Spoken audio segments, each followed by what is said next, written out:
qui a plutôt du ski sur Photoshop, mais qui fait quand même beaucoup de vidéos dessus. C'est Tartinex.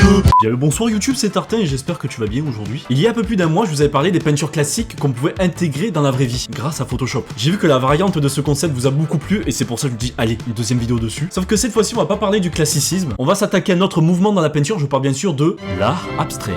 C'est des peintures devenues tendance plutôt au XXe siècle, elles au moins elles sont en tendance. Et je suis allé chercher sur Google des exemples de peintures afin de les photoshopper et nous allons voir ce que ça donne. Oh merde. Le réalisme. Les peintures réalistes sont déjà beaucoup plus sympas à photoshopper, mais c'est un mouvement artistique encore plus vieux, c'est plutôt du 19e siècle, la date de naissance de Michel Drucker. Et c'est sur ce mouvement qu'on va se baser aujourd'hui pour nos photomontages. Je vais bien sûr prendre une peinture classique et essayer de faire quelque chose de réel là-dedans, que ça soit réaliste mais plutôt dans notre époque. J'ai eu aussi la chance de réaliser cette vidéo Photoshop en partenariat avec des cours sur Paint, bien joué. Non, plus sérieusement, cette vidéo est en partenariat avec Udemy, c'est un site qui propose des cours en ligne. Par exemple, notre cher Nico propose des cours pour créer des jeux. Et du coup, en même temps que mes magnifiques œuvres, je vais vous parler d'un cours sur Photoshop pour ceux qui veulent apprendre, et vous allez pouvoir me mettre en PLS au bout de 2 minutes de cours. Ça, c'est génial, ça. En vrai, vous allez pouvoir apprendre pas mal d'outils, et comme je n'ai pas le temps de réaliser ce genre de cours, je trouve que ce partenariat tombe bien pour ceux qui veulent quand même apprendre. Mais Tartin, c'est un cours payant?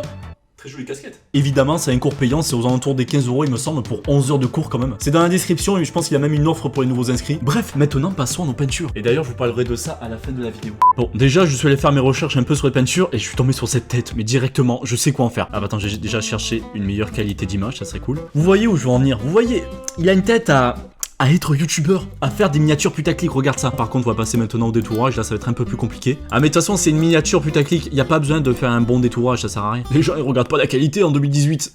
Ouais. Maintenant qu'on l'a détouré, il faut trouver une meuf en maillot, mais qui est quand même assez dénudée, un truc comme ça, un truc qui attire l'œil. Il faut cliquer un maximum. On dirait que je fais un épisode numéro 2 sur les miniatures putaclic. Meuf qui tombe.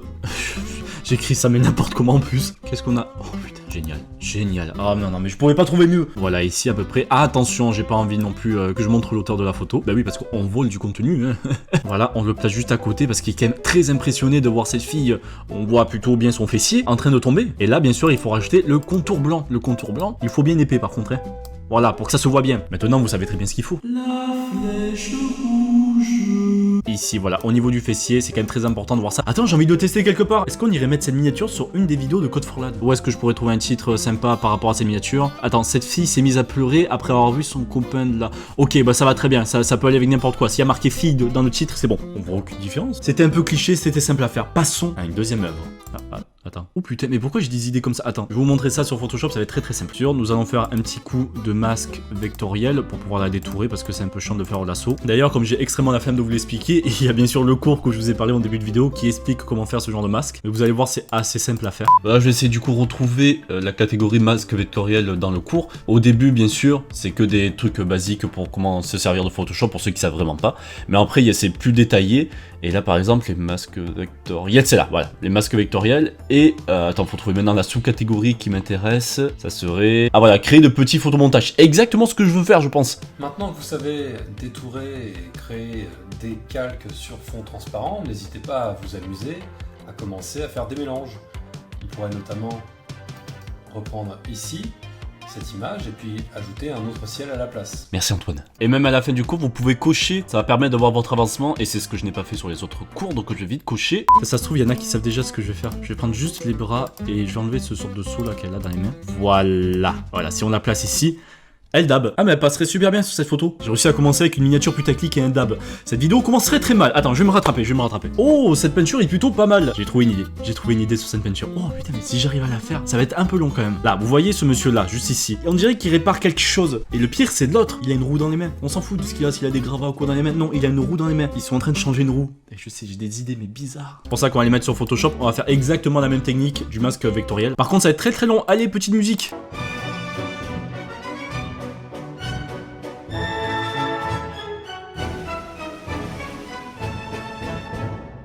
Là, je l'ai en fond transparent.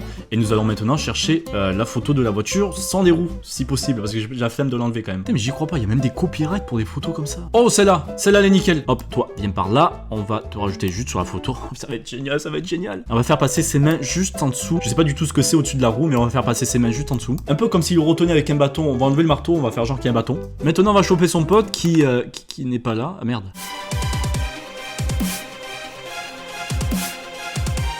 Voilà, c'est bon. Maintenant, tu vas rejoindre ton pote tout de suite. On va dans l'autre sens, inversé. C'est quoi déjà cette transformation? C'est ça? Mais il est où? Ah voilà, c'est bon. Horizontal.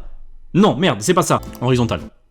Putain, il s'est barré. Là, il est parfait. Ah là, vraiment, c'est nickel. Il faut maintenant choper une roue sur Google. Allez, s'il te plaît, aide-moi. Nous allons réduire et la faire passer derrière lui. Voilà. Oh, putain, c'est nickel. On va la réduire un petit peu pour qu'on voit vraiment la roue. Bon, il y a d'autres techniques, bien sûr, pour mettre des ombres, hein, mais moi, j'ai un peu la flemme. C'est beau. Ah oui, quand même. Ah, je me suis gavé. Je pense que ça mérite le pouce bleu. Mets une note sur 20 dans les commentaires, s'il te plaît. Allez, maintenant que j'ai du skill, je peux mettre ma casquette. Allez, c'est parti. Allez, je suis chaud.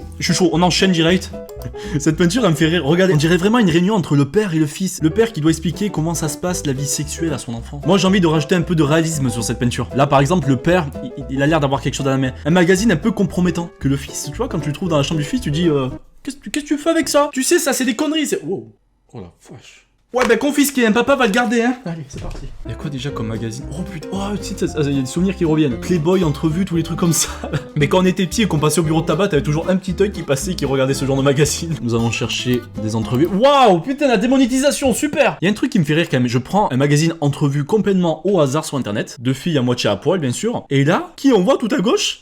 Monsieur Denis Brognard. Qu'est-ce qu'il fout là? Ah! Voilà, le papa, il va quand même cacher les tétés des deux madames avec sa main. Maintenant, qu'est-ce qu'on va ajouter? Il doit bien aimer Studio Bubble Tea. Un poster de Calice. Qui n'a pas de poster de Calice chez soi? Là, voilà, c'est bien. Là, on a vraiment l'impression que c'est un poster. Wow, attends. Oh merde. Ouh, la tartine, tu vas avoir des soucis. J'ai aussi à mettre entrevue et Calice dans la même photo. Bon, pour des raisons évidentes, nous allons l'appeler Sylvie. Seuls les vrais comprendront. Nous avons notre photo 2018.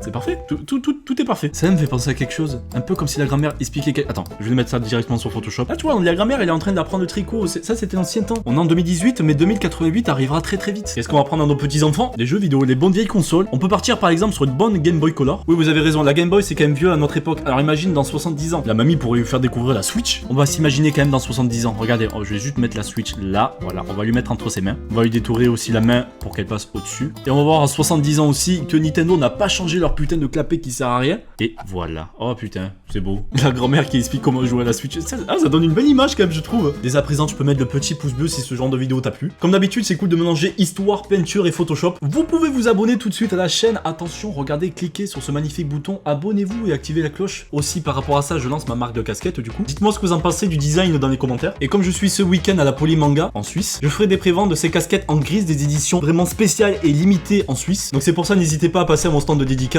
On pourra parler tranquillement. Et pour ceux que ça intéresse, il y aura aussi des casquettes à disposition. Et je vous dis à la prochaine. Ciao.